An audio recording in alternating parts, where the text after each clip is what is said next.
Now we've all been there. You retreat to the garage for a quiet pint and find that your one lone indicator suffering from fluid oversaturation has infected everything within a 12-foot radius. Your once peaceful retreats lit up like a disco in the small hours, invaded by stock traders with cocaine-dusted and vigorously manicured mustaches. Never fear, my friends. There's an overly complicated set of non-preventative maintenance that will ensure this almost never happens again.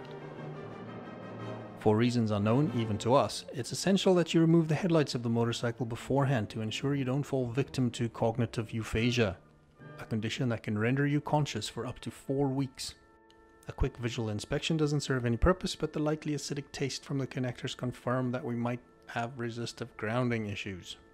By blinking rapidly, you can easily see through the refractive housing of the indicator, clearly showing a surplus of blinker fluid accumulated under the timing unit.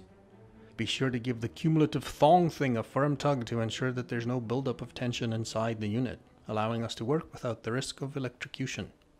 A simple conductive resistance measurement on the nipple cap quickly confirms the diagnosis.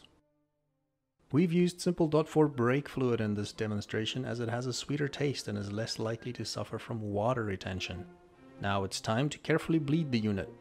Remove the nipple cap and allow the unit to rest on its side as you insert the sphincteral siphoning tube into the unit's feeder alley. Exactly 12 fluid ounces of liquid should be removed from each unit to ensure enough fluid remains behind for conductive blinking.